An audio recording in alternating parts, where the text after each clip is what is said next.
Well, good evening and welcome to September. Welcome to September's Aging Well. I don't know about y'all, but I have really been enjoying this crisp weather. It has been just such a delight and such a lovely break from that crazy heat we were having the end of the summer. So I'm thrilled to be where we are, and I'm thrilled to be with you tonight. You know, we always thank our team. We've got tonight, it's just girls running the show. So we've got Courtney Hayes, who is doing the lion's share of the work tonight behind the scenes. So, as always, thank you, Courtney. And she is with our aging program. And we've got Audrey Belfero with our Alzheimer's Disease Research Center. And so she and Courtney are doing the behind the scenes work. And then later we have Dr. Laura Baker, another cool chick on our team. So tonight it's all girls running this show. But you know, we want to go ahead and get started because we have got a wonderfully full program tonight. We're going to start out with a cooking demonstration from Christopher Fulk, the executive chef at Graylyn Estates.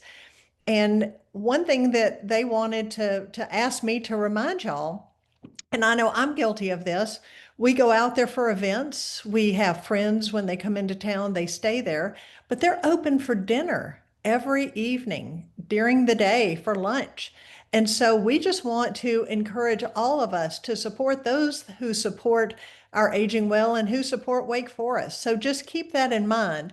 And this recipe is amazing. You're going to see how efficiently and how easy it was for the chef to make. So without further ado, I'm going to turn it over to the chef and let him walk us through how to make this.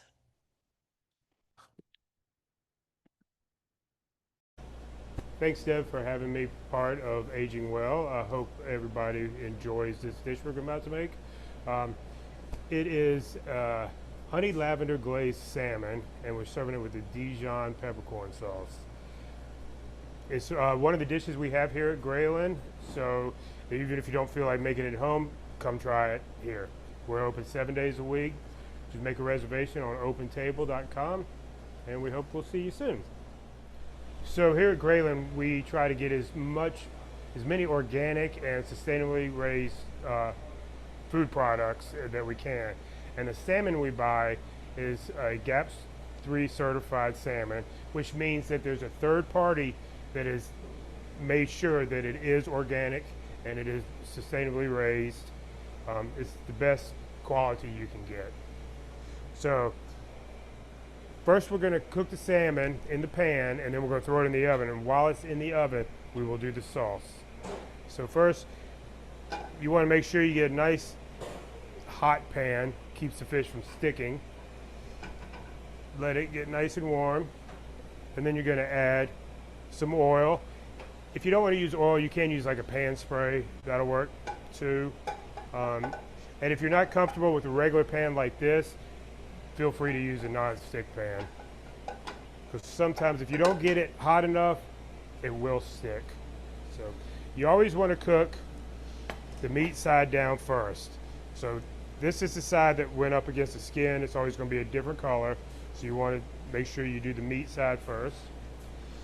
Add a little salt and pepper to it, as much as you like. It helps also with the sticking in the pan.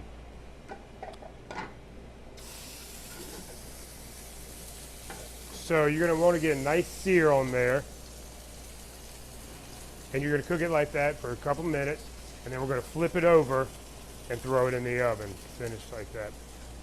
So while that's starting, we'll start our sauce. Start with a little olive oil, some minced shallots,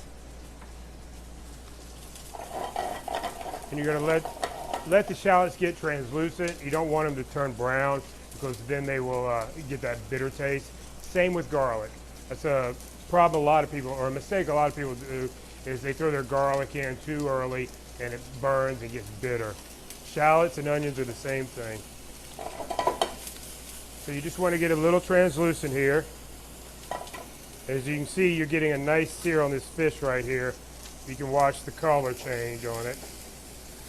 And then we will flip it over. cook it on, sear the bottom half, and you can turn it down a little bit. And we're going to deglaze the pan with white wine.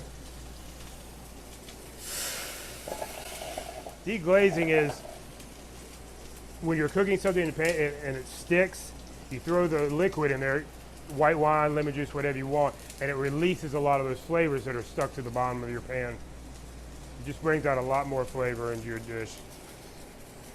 And then we're going to add a little bit of lemon juice and some whole grain Dijon mustard. You're going to stir that up a little bit.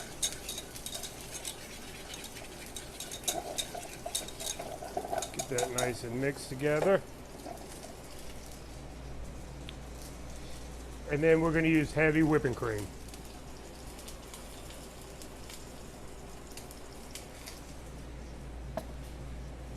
Okay. And then you want to taste salt and pepper. It's however much you would like. Or you could just do pepper. The salt really isn't going to change the flavor of the dish. It's just going to bring out the flavors a little bit. That's the main purpose of salt.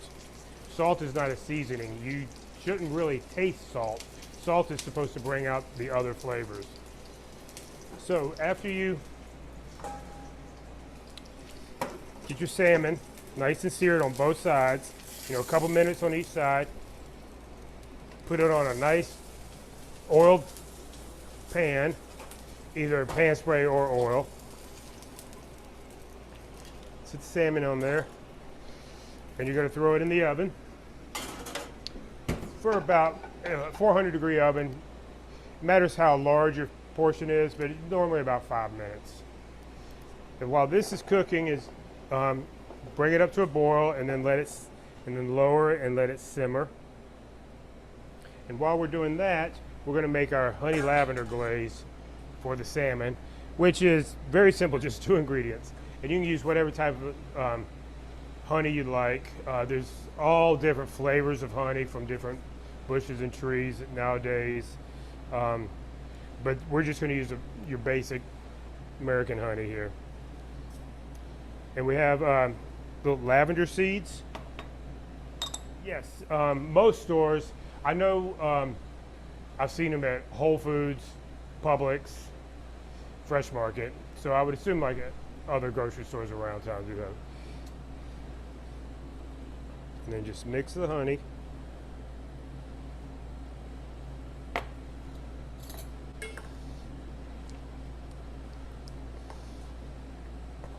And if the honey gets too thick, you just sit it over near the heat somewhere, for a couple minutes, and it'll loosen it up. So you're cooking your salmon for about 4 or 5 minutes, and then you can pull it out.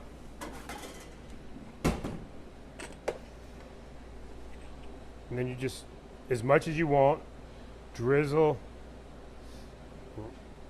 rub the honey lavender mixture on there, and then throw it back into the oven just for a minute. Honey burns really fast. So you want to make sure that your salmon is already like 90% cooked. And then just throw it back in for another minute. Well, that's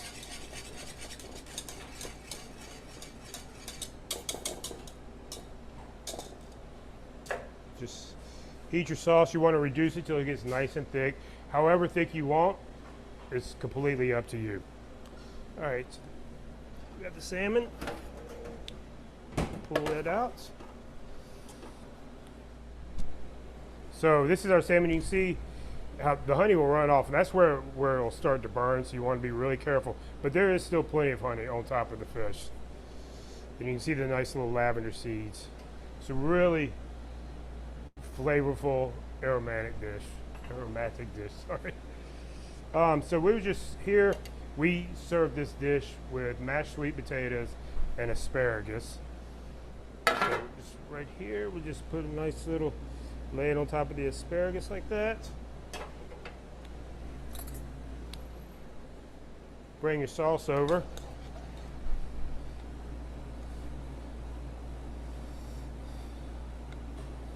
And you can put it on top of the fish if you want.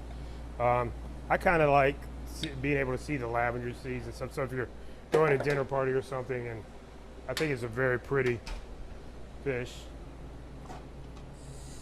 And then you can take whatever type of garnish. We have a little chives and parsley, and just put it on top. And here we have our honey lavender glazed salmon with the Dijon peppercorn sauce.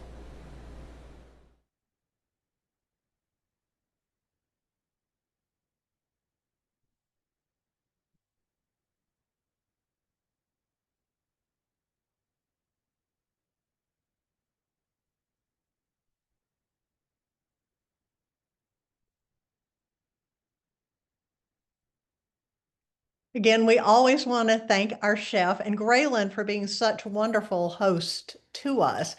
They are tickled to death to support Wake in everything and anything we do. So anyway, thank you, Chef Fulk, and we sure appreciate it. And we are going to move into the very next program because I can't believe that Don and I have lived here for 10 years, over 10 years now. But I still feel like we're kind of newbies. We're still transplants. And so every now and then we just head out. And I have an expression with one of my grandsons. We go wherever the wind blows us. We have an adventure and we have no idea where that adventure is going to be. And this was one of those days. We were heading out Renolda Road just to see how far we could go. We saw the signs for Bethabra Historic Park. And it was like, okay, let's hang a right. Let's go up there. We'd never been before. It was amazing. It was wonderful. And so we quickly, Don and I both said this would be perfect for Aging Well. So we bring you a behind the scenes wonderful guided tour. Sweet Jacob Cruz is the Assistant Historic Park Supervisor, and Jacob was gracious enough to give us a tour and some amazing background. So I want to turn it over to him and let's go play at Bethabra Park.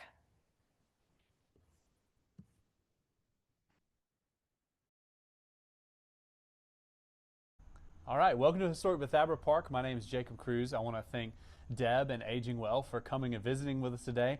Welcome to the park and come on in. So you guys have came inside our visitor center. It was built here in 1988, and it's kind of the star of the show where we like to begin things here at Bethabra. We have several historic displays, like you can see our models of the town. This model in particular is of the town at its height in 1766, just before they're going to start moving things over to Salem. What's now Old Salem, and so we use several different maps. The Moravians are prolific map makers, and we have those here, and you can see how we interpret those to create a model of the town in 1766. There's also historic displays like the ones you see further behind me about things like our mill, things like the tools used by surveyors to kind of map out this wilderness. We also have lots of information about the Moravian church here as you enter, and then of course the also important gift shop. So we have objects made by local craftspeople from all over this area and kind of local to our part of North Carolina, as well as books about various historical topics, things as far as the Moravians, but all the way to the American Revolution and even the American Civil War, all kind of focused on the lens of Moravians here in North Carolina. The area that now makes up Historic Bethabra Park has changed a lot over the 280 some years that we've inhabited this area. And one of the big changes is into the actual landscape of the town, of the area that would be called Wachovia and then the central town of Bethabra. As you see, this is one of our other models. This one is made to show the town in relationship to the mill. The mill was kind of a center of commerce here in the 18th and 19th century and was extremely important to the building of Salem and to really the success of North Carolina as a colony here in the West. When you look at it, you'll find it extra interesting that the way that water has moved around a lot with it, with the destruction of the mill in the late 19th century. A wetland was formed, which is now part of our historic park. That's going to be down towards Renolda Road and is a super cool place to visit and to watch birds and do all kinds of things like that. And then behind me, we have a small display about trades in Bethabra. The Moravians who came here were what in the 18th century would be called mechanics, which just means they have a specific trade that they've learned. Everything from tanners to potters, alcohol makers, millers, pretty much anything you would want as a frontier settler here in the 18th century. We also have a second smaller model that will show you exactly what that mill looked like. So we have our model of the town in 1766, our model of the mill, and then this one that kind of ties it all together with a larger view, kind of an aerial view of what the town would have looked like in the 1750s and 60s. One of the really interesting things about historic Bethabara Park is that it was a center for early colonial archaeology here in North Carolina and really in the whole Southeast. An archaeologist named Stan South came here and began digging in the 1960s. You'll see in the case behind me, titled Uncovering Ceramics at Bethabara, a lot of his work has been encapsulated and is now on show here. He's going to dig over several years, and him and some following archaeologists named John Clauser and Dr. Fahan are going to find artifacts that are going to tell us more about life, not only of the Moravians, but of all early North Carolinians. In the case, you'll see pieces of pottery with labels on them telling you a little bit about the pottery, about the concept of glazing, making pottery, how things have to be fired, the lead that they're using, the different minerals that make the different colors. And it's personally my favorite display here in the Visitor Center. Also in the Visitor Center, we're going to have displays about things the Moravians might have been involved with, or at least on the fringe of. One of the big things coming up with the anniversary, the 250th anniversary of our American Revolution here, is Moravians during wartime. So the Moravians find themselves stuck in the middle of multiple conflicts. The three big ones we talk about here are the French and Indian War, or the 7 Years' War, as it was called in Europe, the War of Regulation in the 1770s in North Carolina, and then of course the American Revolution from 1775 to 1783. The Moravians are going to try to stay neutral in all of these, but their experiences during the wars vary. Refugees come here, armies march through here, prisoners of war are almost hung here. It's very interesting to kind of learn more about the Moravians and how this mostly pacifist people are going to try to navigate their lives when they're surrounded by violence and destruction. All right, so here we are in the lobby of Historic Bethabara Parks Visitor Center. We're going to start at the beginning when you first step into the lobby by talking about the origins of the Moravian Church. The Moravian Church, actually, to most Moravians, would be called the Unitas Fratrum, especially in the 18th century. Moravia is just an area that some of them came from, so it's not actually the church's name. The church was heavily influenced by people like John Wycliffe and other reformers, but they're going to begin with a guy named Jan Hus in what's now Germany. And he's going to feel that things like having all church services in Latin and other things that the Catholic Church is requiring, he's going to feel that those go against the teachings that he believes in, and he's going to start a early Protestant Reformation, years before Martin Luther does it. The difference is, unfortunately, Jan Hus is not very successful and is burned at the stake. Because of that, his followers go underground. They become known as the Hidden Seed, and they're going to run into a gentleman named Count Zinzendorf, who is a wealthy ruler in Germany, or what's now Germany, at the time is the Holy Roman Empire, and he's going to essentially revive the church, and that's going to be the church that's going to make their way over to North America to start a colony where they can worship in peace and where they can start making some money to pay for missions all over the world. All right, and outside of our Visitor Center at Historic Bethabara Park, you can come and see our daily living history and trades demonstrations. Today, you guys came on a perfect day.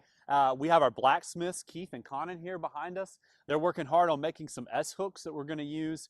You might use an S-hook for something like hanging a pot over the fire, getting just the right height so you don't burn your food, cooking over an open hearth fire. But we're going to have something for you every day of the week, except for Sundays, here at Bethabara, and you're going to be able to come experience what history was like, learn the skills the Moravians used to create a town from the wilderness, and those same skills that they're going to use to go on and build a second town of Salem and all the towns here in Wachovia. These are also going to be the skills that bring people here from all around Salisbury, the mountains, the eastern part of the state, to get these Moravian handmade goods. They're going to come from far and wide because the Moravians are going to be known for their skills and their talents as craftsmen. And today you can come see those craftsmen still. But you've got colonial dyeing. We've got flax. We grow our own flax here and process it. Take it from a plant in the ground, or really from seed all the way to being, something processable. We make things like tape out of it. We've got all kinds of textile demonstrations. I said dyeing already. We have woodworking. We have blacksmithing. We have pottery in our potter's house and out under the pavilion. We have things to talk about like records keeping and writing, cooking. They might have to help me. There's a lot of them, yeah. And those are actually published on our website and on Facebook every month. So you can kind of plan your schedule. If you really want to see dyeing, you can plan to come out here and see that. All right. Well, we stepped a little bit further outside the park, away from the visitor center here to our gardens. Bethabra is really special in that we are home to two of the oldest and most well-documented gardens really in North Carolina, if not in the Southeast. And that's going to be our 1761 medicinal garden, which is over to my left, and then our 1753 community garden, which is going to be immediately behind me. These gardens are both going to be set out by the early Moravian settlers here in the 1750s when they arrive. Our 1761 medicinal garden that you're looking at now, it's really special because we have an exact map from 1761 of what was or was not in it, and we've worked really hard to get those exact medicinal herbs back where they should be.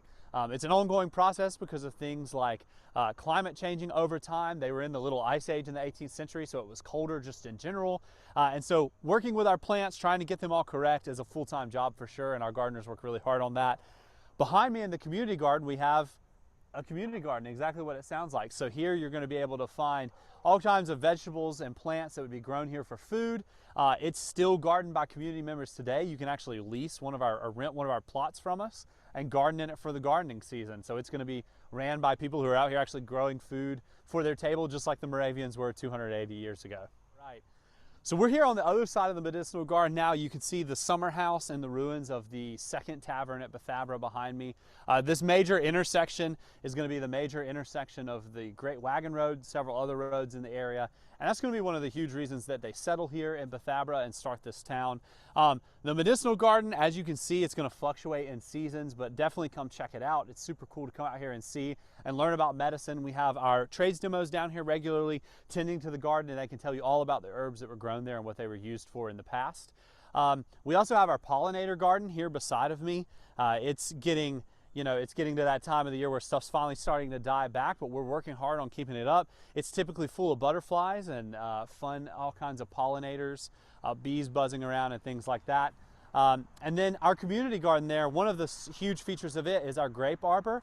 We actually archaeologically discovered the post holes for that and reset them. The Moravians, one of the first things they're going to do when they get here is try to make grape wine. They're not super successful. They can't do it at high scale, but they do note that the wine that they do successfully make is really good. So a little bone for the muscadine wine enjoyers there. And then the last thing we'll pan to here is the reconstructed village. So in 1753, 15 single brothers from up in Bethlehem are going to come down here. They're going to find the ruin of this cabin that you can see right now, and they're going to stay there for the winter in that tiny cabin laying on the floor. And that's going to be the birthplace of Winston-Salem, is that cabin. And we found it archaeologically and reconstructed it right there on the original ruin. So when you come here, definitely take a walk through the reconstructed village and check out those buildings and the features that made up the very early settlement of Winston-Salem. As we mentioned earlier, the Moravians are heavily affected by warfare throughout the 18th century in the backcountry of North Carolina. One of the biggest, scariest moments for them is going to be during the French and Indian War, when French allied native people like the Shawnee tribe are raiding. In the New River Valley, which is if you head up 77 from here, some of you guys who are local might have crossed over the Virginia state line. So there's Shawnee French raids there. And so people all over this area are scared, they're nervous, and people start coming here to Bethabra for protection. At the behest of those people, the Moravians do something that's very interesting because, again, they are typically pacifists, but they choose to build this defensive structure around the heart of their town. We call it today the Palisade, but it's a stockade fort. It's going to have earthen ramparts in the corner that are going to go up and create bastions that soldiers can look out over and defend the fort from. The fort is a purely defensive piece, and they're going to build one here, one on God's Acre Hill way up behind me, and one down at the mill that we talked about earlier, because those are the three most important spots in the town, and they want to defend those. There's going to be a huge refugee crisis, so refugees from all over western North Carolina, Virginia, and South Carolina are going to come here to Bethabra, as many as 200, 300 at a time, and they're going to come here and live in this town with only about 60 Moravians. So as you can imagine, it's going to get really crowded. It's going to lead to major disease outbreaks like typhus, where the doctor here at Bethabra, one of the first ones in North Carolina, his name's Hans Martin Kaberlon, he's actually going to die from typhus while treating the sick here during that crisis. So the French and Indian War definitely shaped the Moravian viewpoint, and it is what keeps them from building Salem. So it allows Bethabra to grow up into this rather large city for the 18th century here in the North Carolina Piedmont. The stockade is going to be built in 1756. It's going to be taken down at the end of hostilities in 1763. It's never going to be attacked, but when you guys come here and visit in person, I highly recommend asking about the Anglo-Cherokee War, and you can learn a little bit about how sides changed during the French and Indian War, and some people found themselves on the opposite side and coming to the fort for protection once more. The other thing I like to point out in the fort is this bell tower here behind me. You'll see little stone foundations all over the fort area. Those are the original cellars for the buildings here that Stan South explored in 1966 using archaeology. This bell tower is cool because we reconstructed it using the archaeological data they found. They actually found these post holes. Same thing for the post holes for the Palisade Fort. They were able to find impressions in the dirt from those post holes and put them back exactly where they are, which is really cool, and it's fun to come out today and give it a ring while you're here in the fort. The bell was used to show worship times, so the Moravians are going to get together as a congregation and worship at least once a day, and so it's going to be for that, and it's going to be also for alarm. You know, if they're worried about getting attacked, something like that, the bell is going to be ringing for that as well. But you would definitely hear it once a day when all the Moravian members of the area, well, you know, not those refugees, but the Moravians who are actually practitioners who have taken communion with the Moravian Church, they're going to go to the Gemeinhaus and worship. All right, as I mentioned earlier, the first Moravian settlers here are just going to be young men, young single men specifically. The Moravian Church is sending these men down, and they don't want them to be pining for sweethearts or kids or anything like that back in Pennsylvania. So they come down, but quickly, as with any community, you're going to want to get families living here, right? Families is how you have more Moravians. It's how you have all the jobs inside the town taken care of. One of the first examples of that is going to be a group of married couples who are going to come down to Bethabara, and they're going to reside in the family house, which is actually this foundation right here beside of me. We only really have a cornerstone left of it because it's not a permanent building. They're going to come down here and build this and know that eventually those families are going to move to Salem a few years later. As we look down the fort wall, you'll see there's some gaps in the fort. Those are going to be buildings that are built into the walls of the fort, or potentially even built after the fort's taken down.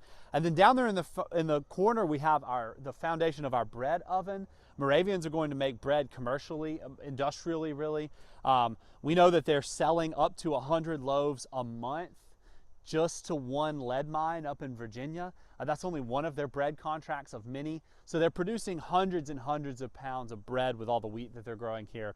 The other thing down in that corner that's really cool is Gottfried Aus Pottery Shop.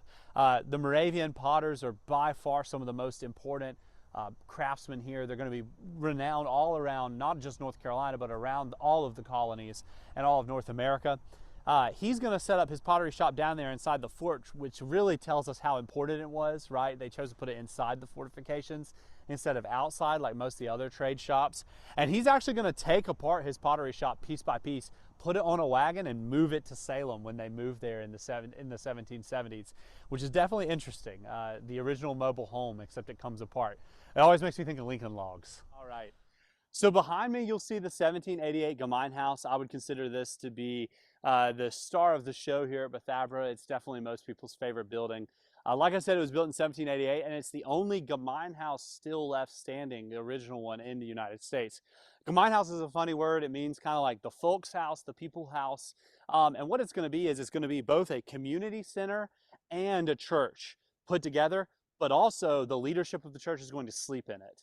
So it's kind of everything all put together. Parsonage, you know, family life center, community center, and church all together in one. And it was truly the center of this community. And there's going to be ones like it all over the United States and world where Moravians are getting together to worship, do church business, and things like that.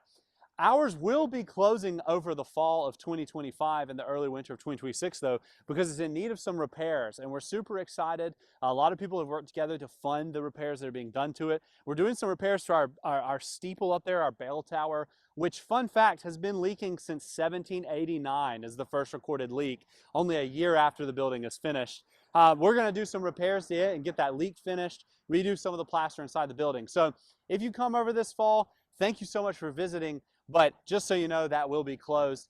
We can give you a great update on what's going on in it, though. You might even get to see some of the work being done to the outside of this historic building, which is really exciting.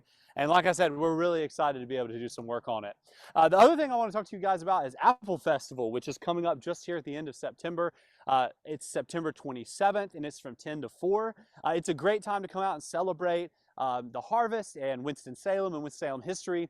Why an apple festival, you might be wondering? We don't have a lot of apples in Winston-Salem. Well, when the Moravians first settled here in 1753, they're going to cover every hill in every direction with apple orchards. Apples, peaches, pears, they're going to grow them all. A lot of them are going to end up becoming alcohol, but they're going to cook with them. They're going to do all kinds of things with them and sell those apple products all over. And we like to celebrate that by getting together here at the end of September. We have food vendors, craft vendors. We have apple orchards who come down out of the mountains selling apples. It's a great event. It's a lot of fun. We have live music throughout the day. There's activities for kids, and it's just a lot of fun. It's pretty much everyone who is involved with Bethabra's favorite day. So we hope to see you guys there. Yes, and I will mention as well, admission to the Apple Festival is free. It's a community event. We just love to have everyone come here to the park. Okay. We will be running shuttles throughout the day to places like Bethabra Moravian Church and our butterfly field. So if you need help getting here into the heart of the festival, you will look for our trustees on their big stretch golf carts and they'll come help you get out here. And as we wrap up our tour here at Bethabra, I just wanted to let you guys know about some of the changes that we're making. Not just the restoration, but we've actually introduced a new tour. So if you've been here before and are familiar with the history, I recommend you come back out, check out our new tour. It's a timeline tour, so we're going to talk more about the journey of Bethabra from 1752, just a cabin in the woods, all the way up to 1834. Which is when the log house behind me was built. It's our newest structure, the 1830s, which is always funny to say. But we've been doing extensive research about it, trying to figure out what was Moravian life like in these smaller towns, because Bethabra dwindles in size after Salem is founded. So what was life like in these smaller towns? What were people doing? What things did they own? And we're starting to interpret this in this house. You'll get to see inside of it as part of our new tour, and we're super excited to share it with y'all. Yep. So come visit us. We're open 6 days a week. Tuesday through Sunday. Tuesday through Saturday, we're open 10:30 to 4:30, and on Sunday, we're open 1:30 to 4:30. We have events throughout the year. We hope that you'll look into some of our others like Boo at Bethabra or Christmas at Bethabra, and we can't wait to see you all in the park.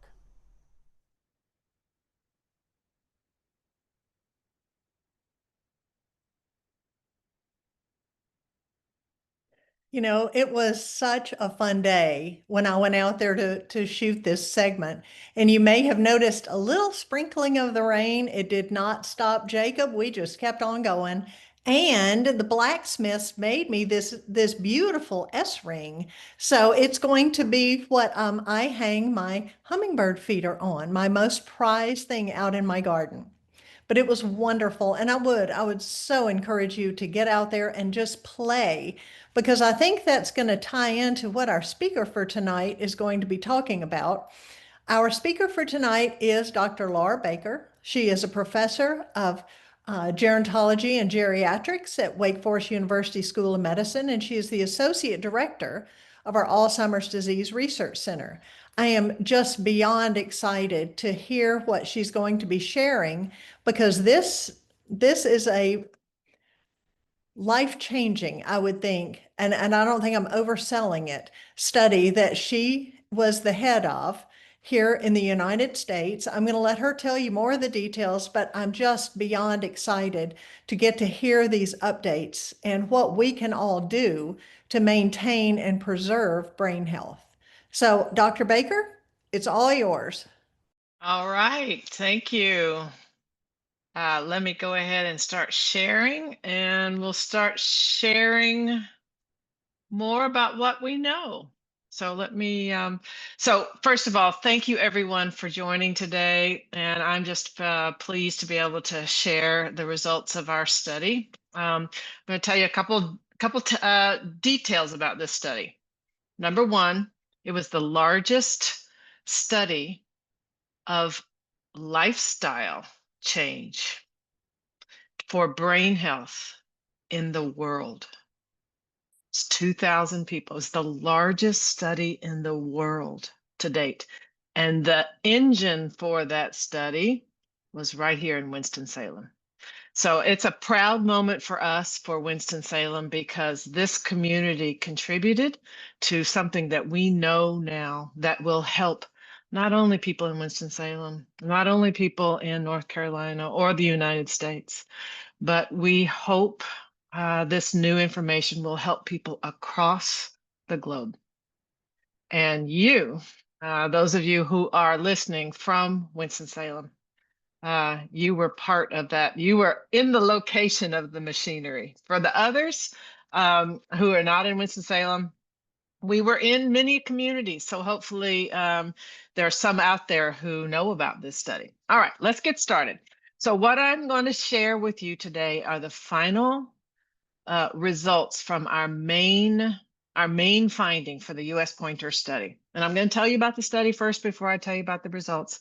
We just presented these results at the big Alzheimer's conference. And I know Deb has brought the latest, greatest research findings from the Alzheimer's conference. We have it every year in July or early August. So we were presenting to 1,000, at least, I think actually there were about 8,000 people in present for these results. Everybody's very excited about it, been watching a long time.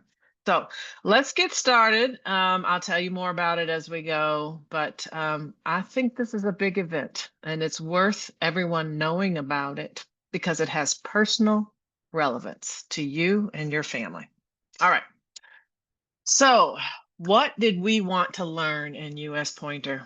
Well, I think this group knows as well as anybody that there is a growing challenge, that we are in the middle of a crisis. There's a growing challenge. The dementia rates are rising and prevention, therefore, is more important now than ever. I studied lifestyle and what behaviors we do, what health behaviors we do, and how does that protect brain health. This is what I study. I've studied it as a scientist my whole life. But we have learned not only from my studies, but from the studies of others that certain lifestyle factors like poor nutrition, I'm going to say poor nutrition, folks, it's not what we saw at Graylyn just a moment ago, but poor nutrition, unfortunately, is very commonly aligns with the American diet. And we can talk more about that at the end, but we Americans, our traditional diet is not a healthy diet. So certain lifestyle factors like poor nutrition, lack of physical activity are linked to higher risk of cognitive decline. So early findings are that we looked at individuals and how they responded to individual lifestyle. So exercise alone, nutrition alone, brain challenge alone, and it was promising. So what's different now is that we are combining, going in a new direction, starting to combine multiple lifestyles together as one package to see if we can get a bigger effect, a more protection for the brain. All right, so in Pointer, what we set out to learn, and the point of Pointer, I think my team are very tired of me using those words. I use them very frequently, but the point of Pointer was, and this was way back in 2016 is when we started planning this study. So the point of Pointer is to understand whether lifestyle interventions can protect brain health. Think about that. That's wild to me. Lifestyle can protect brain health and reduce risk of dementia in a large, diverse population of older adults in the United States. The diverse fabric of who we are as Americans, and whether varying levels of structure and support in these interventions lead to different outcomes. So here was our site. We had 5 sites in our study, 5 clinical sites, 5 areas where we were enrolling people. So here we are in North Carolina, machinery right here in Winston-Salem. Then we were also in Providence, Rhode Island.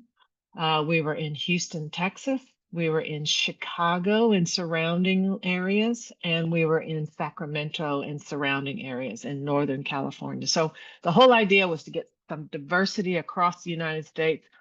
The way people live in Northern California may not be how people live in Houston, and that may not be how people live in Rhode Island. So we needed people who live in different parts of the microculture of the United States so we could learn from everybody to see how we can best meet everyone's needs, not just those in North Carolina.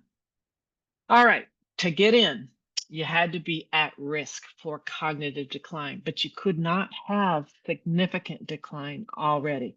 So to get in, you have to be 60 to 79 years old. You could not already be a regular exerciser. If you were a slow walker, you're in. If you were a runner or a jogger, you're out. And you had to basically not already be eating a healthy diet. So if you're already eating a strict Mediterranean diet, you wouldn't be allowed in. But most Americans eating the standard American diets, you're in. And you had to have 2 or more of the following. If you were over the age of 70 years old, you got an extra point because those individuals are at higher risk for decline.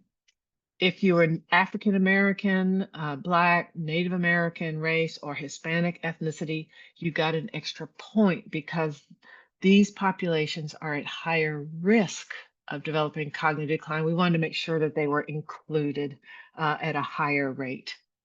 If you had a family history, first degree, mom, dad, brother, sister, of memory impairment, significant memory impairment, you're in.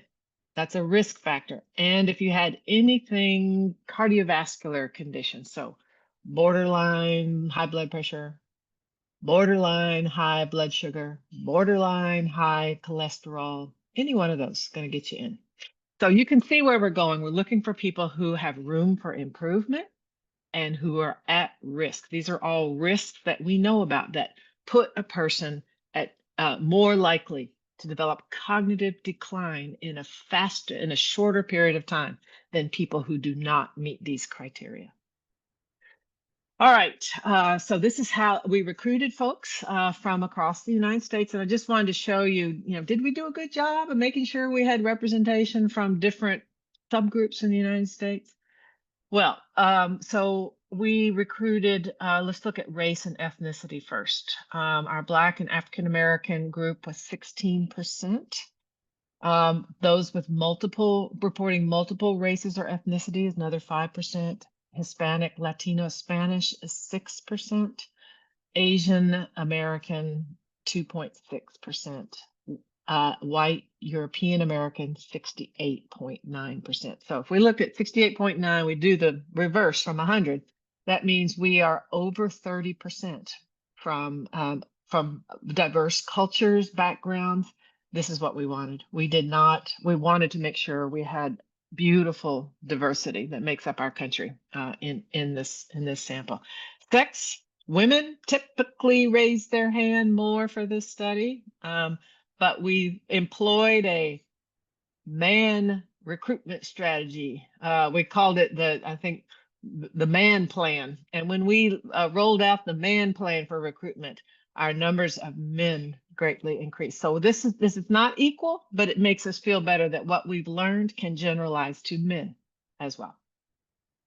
All right, what about age? Let's just look here at the bottom right-hand corner, 65 to 69-year-old, 28%, 60 upwards, 60 to 64%. I guess you might be able to see my cursor there, 29%. So about 30%, 75 to 80, 13%, and 70 to 74, about 30%. So we got some good distribution there. That was good. We want to know if it works for all people of all ages in that 20-year span. Family history, look at this. Family history of memory loss, 78% came to us with a first-degree family history of significant memory impairment. The other folks got in because of their cardiovascular risk, most likely. All right, let me tell you what we did. Our participants were randomized, like flipping a coin, into one of 2 groups. They were randomized either into a structured intervention or a self-guided intervention.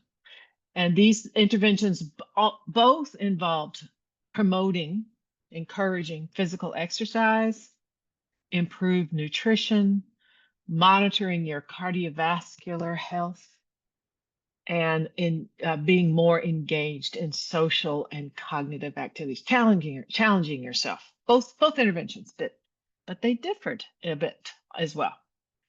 So the self-guides, let's dive in a little more details on the self-guided group. When we assigned them to one of the 2 groups, randomized like flipping a coin, they were assigned to a group, but then they were also assigned to peer teams. So for every person who was assigned to the self-guided group, they were assigned to a peer team other participants who were assigned to the same group of about 10 to 15 people each. And that was their team that they stayed with for the whole 2 years. They also got general support from a study trained navigator who worked with us with the Alzheimer's Association. So a local chapter from North Carolina, the navigator was an Alzheimer's Association employee. So what happened was these folks they met with their navigator 6 times over 2 years. Not much, not that much. 3 times per year to receive healthy education, some tools to facilitate their self-guided plan. So this group had to come up, they made their own decisions about what lifestyle behaviors they wanted to change that best suited their own schedules and their own needs. So it was up to them. They're the driver. The participant is the driver. So we gave them some tools. They got a gift card to help them purchase what they might need that they think they might help them with their plan, and general support to encourage physical activity, healthy diet, and cognitive and social stimulation. And then when they went to the clinic every 6 months for testing.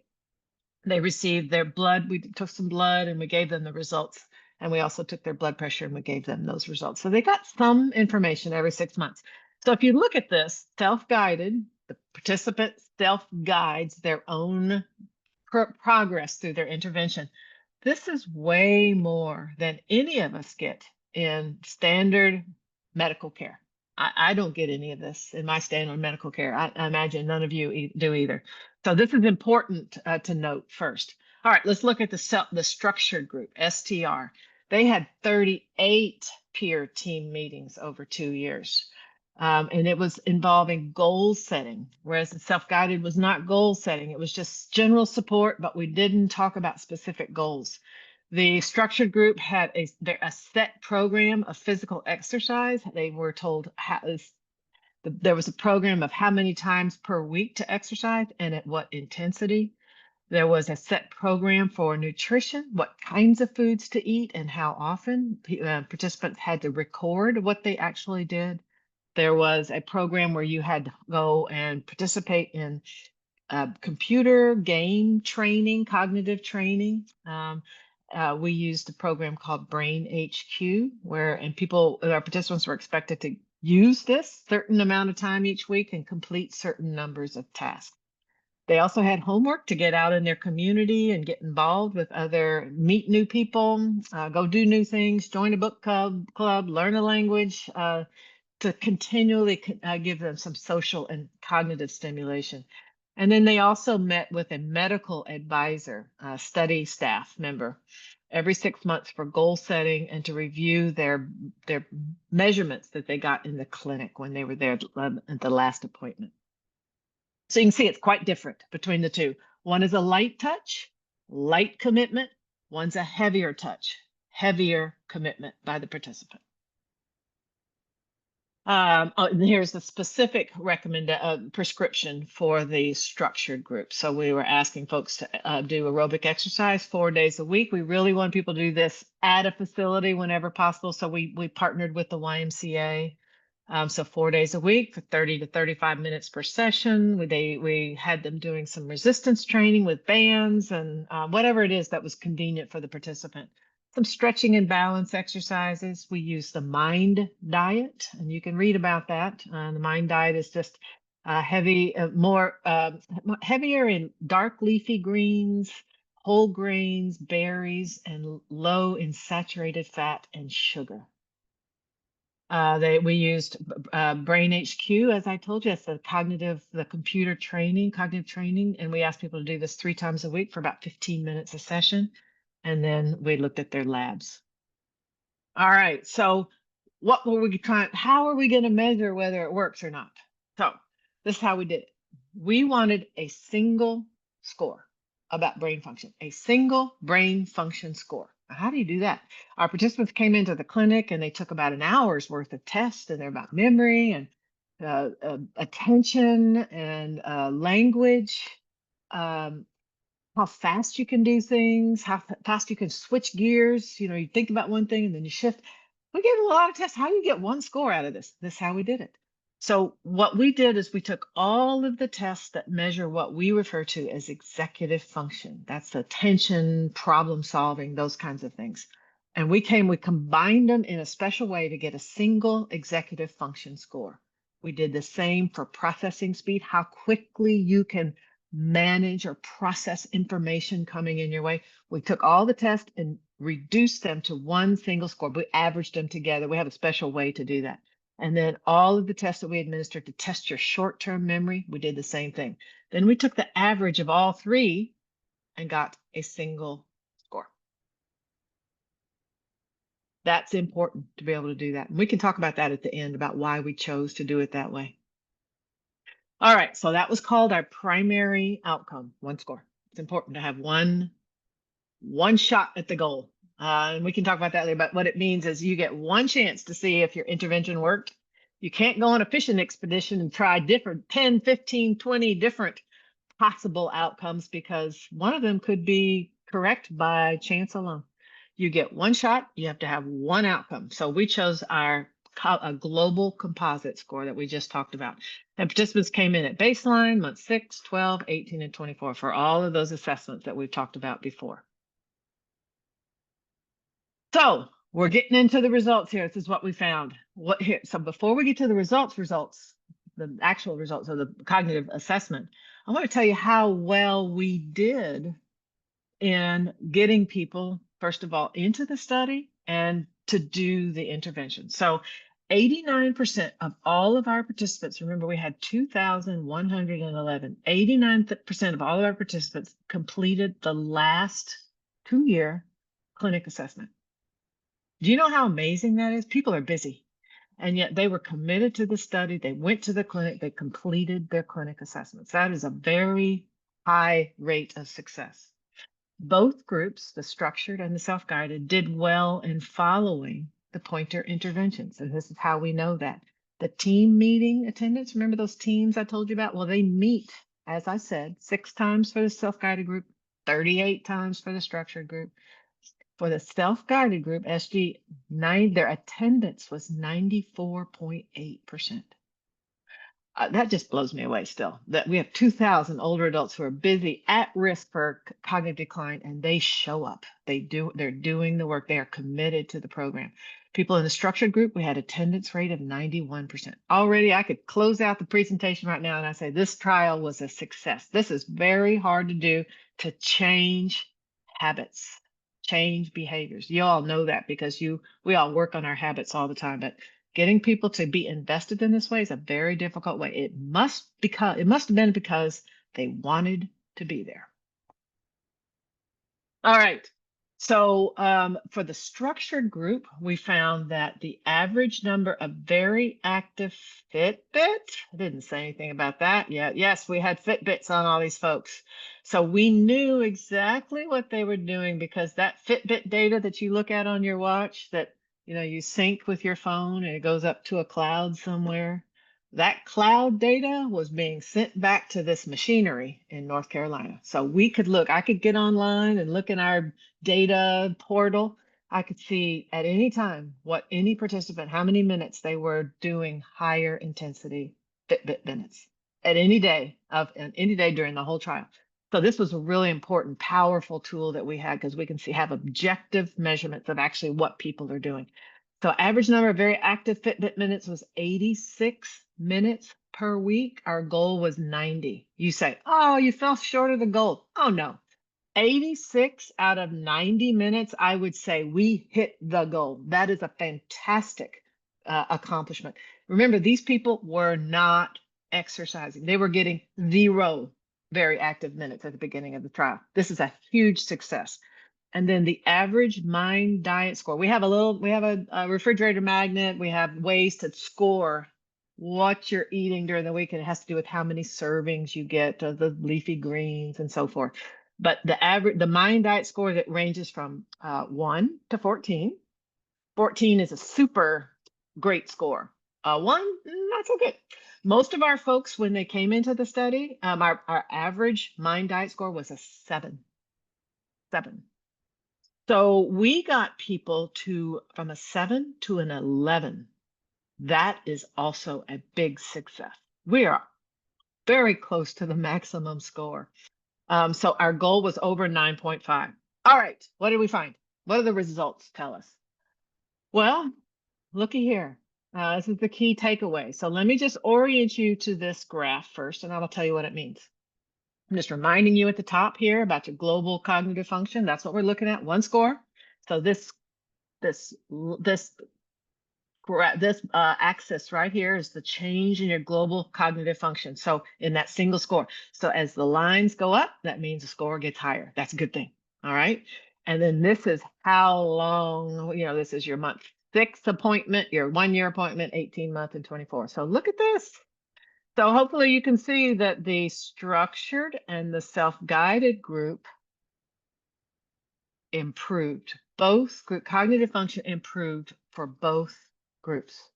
We were celebrating with this result. We were celebrating. This is fantastic news that we can improve brain health with a 2-year lifestyle intervention. No drugs, lifestyle, change in behavior.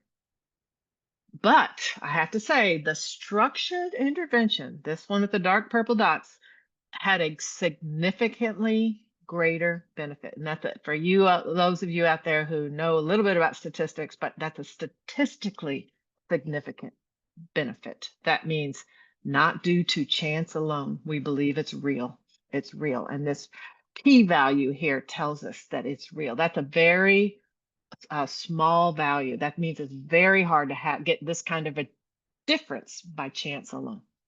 So this is very exciting for us. So the question people ask is, well, what does this mean? I mean, it's a small difference between those groups. Does that make any difference? Maybe I could get away with doing less, right? All right, so let's talk about that a little bit. So what we learned is that the structured group obtained scores that were similar to scores of adults who are 1 to 2 years younger. Okay, so let me ask you first. Would you do something that would hold back your cognitive aging clock by 1 to 2 years? I would be the first one to raise my hand and say yes. I don't care how small it may be. I mean, ideally it would be great. We can slow the clock by 10 years, fabulous, but that's just not reality. The reality is those things, that cognitive aging, it changes slowly, but it is steady. And so if we can hold back the cognitive aging clock by 1 to 2 years, I'm gonna let you answer about whether that's important or not. So, and I want to make the point that this slowing of the cognitive aging, so the structured group did one, their scores were similar to people who are 1 to 2 years younger, and that's younger than the self-guided group. So we already said that the self-guided group improved. Well, this is the extra benefit over and above the self-guided group. So I think this may be more important than we are able to even say in this study. And, so we're not, maybe people say, well, is this not really, doesn't seem like it's preventing decline. These people aren't declining. Well, no, they're not. They are cognitively normal coming into the study, right? They're cognitively normal coming into the study. So we don't expect cognitive decline in 2 years. We are continuing to watch these folks. They're still in the study. They're going to 80% have said, yes, I'll stay in the study so you can continue to test me for another 4 years. We're going to learn more with that part. But what we think is this extra protection by the more heavier commitment, the heavier touch on the intervention might add more protection against cognitive decline in the future. Remember, we started this whole conversation by saying these people that we recruited, they are at risk for faster cognitive decline compared to people who are not at risk. So if we can slow that down, I think I'm going to leave that to the public to decide how important that is for them. So here, I wanted to show you some pictures of some of our participants. They've all given me permission to share this with you. I have a North Carolina picture here. I think we have a couple of different North Carolina pictures. looking around these folks are from North Carolina. These folks are from North Carolina. We've got Houston. We've got, I'm trying to recognize someone here, and I don't always able to recognize them because you know what? As a part of the machinery that helps run the whole trial, I have to stay separate from everybody. I cannot be influenced by anybody, and I can't influence anybody. So it's really important. That's a really important part of having a rigorous clinical trial, that you do the best work, you remain blind to what groups people are in, and you just do your best job until you know the results. So there's some of our people. And I think I wanted to just share some of the quotes that participants gave us about their experience. And these are from our pointer participants. I learned the importance of self-care. It will always be a part of my life now. I feel better. I've become aware of how important it is to practice balance and stay flexible. I can't believe how differently I'm eating, and my mind feels sharper. It's been a life-changing 2 years. My husband joined in, is now doing things that I'm doing. I can see how much healthier he is. And so just a lot of kudos to the program. And doing exercise for the first time in years. And then this is one of my favorite quotes at the bottom. And this person was with me at the conference in Toronto, and she was able to provide her testimony to those 8,000 people. And she says, this program has transformed not only my attitudes and behaviors toward brain health, but also those of my daughter. Thanks to Pointer, my granddaughter won't have to make lifestyle changes later in life. The Pointer way will be her way from the beginning. So I want to I always want to acknowledge our amazing staff. And I think that's part of our success. This is our staff pictures here. Part of our success is that our staff members, our people, they were devoted to our participants. They would do anything with them, for them. And our participants were devoted to them. And because of that relationship, it really kept our Pointer family tight. And because we were tight, we all worked toward the common goal and helped each other to get to that goal. So I'm very grateful to our staff. So I think I'll end here. And I think, Deb, we can I'll stop sharing, and we can kind of We can move go to some into questions. How's that? Yes. Well, one question is, what is the secret sauce of Pointer's intervention? You hear doctors often tell their patients to get more exercise and more color on their plate, but why do you think Pointer was so successful? Oh, that's a good question, Deb. Thank you. So, all right, we all know, right? We all know that exercise is good. I should be exercising. Um, I need to eat better. I need to get more color on my plate. We know these things, but so why can't we do it? We all try. Everybody had New Year's resolutions. I do. I always have them. But what you find when you talk to folks is by March 1st, a lot of people have stopped. Why? And this is what we capitalized on, the why in Pointer. What we know is that people, you need more than just the sheet of paper that tells you what to do. You need the support that will help you stick to your plan, to help you problem solve, to pick you up when you're feeling down, and you also need the accountability. I have to be accountable for what I'm doing to change behavior. Anybody have trouble making a new habit? Deb, do you have any trouble with new habits? Yeah. Okay. Forming new habits is one of the hardest things that we do as human beings. It requires persistence. It requires doing the deed day after day. It requires starting over when you mess up. It's okay. But what matters most for success of forming new habits is the people, the support, the accountability. That's the secret sauce of Pointer. We provided this incredible social support that team members came together. That's the importance of the team members, the peer teams. They got together and they talked to each other and helped each other, and they shared their goals, and they said what we're going to do by the next time we talk. And then they did what they said they were going to do, because they have to come back and report to their team. And then we also kind of helped people. I think this is a really important part that a lot of times people forget about it. But when we got people in Pointer, they arrived as unhealthy people. That was their perception of themselves. I'm not a healthy person. The secret sauce of Pointer is we learned and we know how to transition a person from I'm not very healthy to I believe in myself. I am worth it. I can do this. And I am now a healthy person. And it's not that we told anybody what to do. We don't do that. The investigators, we don't tell people what to do. It doesn't work. It doesn't work for me. If people tell me, we helped the participant, first of all, accept the challenge, the commitment, and begin to believe in him or herself. And by the end, our participants say, I am a healthy person. Do you know why that's sustainable? If you believe you're a healthy person, you do the behaviors that support your perception of yourself.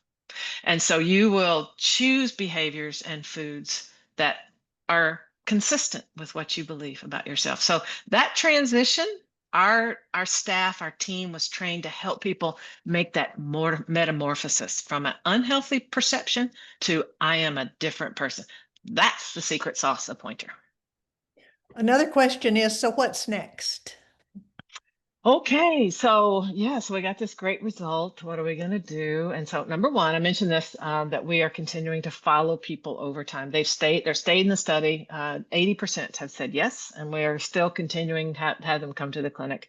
We are going to learn so much because there's no intervention, but we do see them in the community. There are events that helping people stay focused, giving people support, but we're going to be able to see what this 2-year exposure to the intervention did for the long run on brain health. So that's going to be important. We'll be reporting that in 2029. Deb, I hope we're all still around to hear those results in 2029. But second thing, what's next? We have the Alzheimer's Association has granted 10 planning grants to 10 healthcare systems across the United States.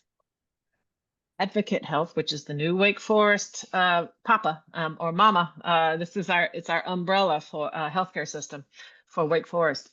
We are one of those healthcare systems. So there's going to be a team of people at each of these 10 healthcare systems across the United States planning and thinking about how can we bring this to primary care. So let's just say, for example, you went in to see your doctor. You're at risk for reasons we know. Because your risk is high, you are maybe referred to the brain health program, working with community partners to provide a Pointer-like intervention. This is my hope that we will get to that point, but we're just starting the planning. So we've got some places to go, but one positive thing is we are starting to think about how to push this into the standard of care within our healthcare system. Like that woman said, it will be the norm. That is my hope. Okay, we've got another question here. What is the funding for the study? The Alzheimer's Association paid for this study. Yes, entirely. We are very grateful. And, I'm just going to say one more thing. We couldn't have done what we did without the Alzheimer's Association. When we apply to the federal government for grants, sometimes it can take 2 or 3 years to get funding. And also, once you get funding, there's not as much flexibility. If you have difficulties, challenges, you still need to continue with the plan that you proposed, which could be outdated. The Alzheimer's Association allowed us to pivot as we needed to get through COVID. They allowed us to pivot to make sure that we adjusted the intervention to make sure we're listening to the participants and continually adapting it to meet needs of participants from all different cultures across the United States. And that ability to shift based on what we're learning, that is a critical gift that the Alzheimer's Association funding gave us for this project. So do you know how much is enough? Do you know which of the components worked better than others? That's a good question. You'd think we would know that, but remember, first of all, the four domains: exercise, nutrition, cognitive, social challenge, and know your numbers, your health monitoring. We treated it as a single intervention. Okay, so right now we're just saying it's that intervention that led to this benefit. However, we have many metrics that we collected. Fitbit, we know what you were eating, we know how many times you went on Brain HQ, cognitive training, we know what your blood pressure was, we know what your cholesterol. We have so much data that our wonderful participants have provided to us. So, and we know how well people followed each of those components. So, stay tuned. We will do some, we have other investigations ongoing that will help us learn, A, how much is enough? Can I do half as much and still get the same benefit? Number one, how much is enough? And two, was there one of those components that really didn't contribute? Can I knock that one off? I don't know. But for now, our recommendation is the package is what we tested. That's the package is what I recommend. So another question, what if I wasn't in Pointer, but I want to start incorporating some of those elements in my life? How can I learn more? Great question. All right. So we are in, first of all, you can go online and find, just search US Pointer. And we have so many resources online, so many places to get information about what we did. We have published, our protocol is published, which details exactly our intervention. If you type it, the protocol is published in a journal called Alzheimer's and Dementia. Alzheimer's and Dementia, and it was published in 2023. But if you type in Alzheimer's and Dementia Journal, US Pointer, it'll pop right up. And then just go find the protocol. That'll have everything in there. But what we're also doing is we're starting to develop the user-friendly protocol for the public based on our lessons learned. And we hope to have that distributed. I know it sounds like a long time, but we have to make sure it's going to work. We're not going to send something out that people can't do. So it'll probably be next year sometime that we have that. But in the meantime, our protocol is published. Perfect. Well, Dr. Baker, thank you so much. Thank you for the work you've done, for the lives you're changing, including all of ours. Thank you so much. And thank you for sharing this with us tonight. I know I was very excited to hear these latest updates, and I feel like this is a light, light at the end of the tunnel. I feel like we're getting some great answers at this point. So make a date to be right here with me, with us, with our team on October 14th. And until then, stay healthy, age beautifully, and I'll see you back here in October. Thanks a lot.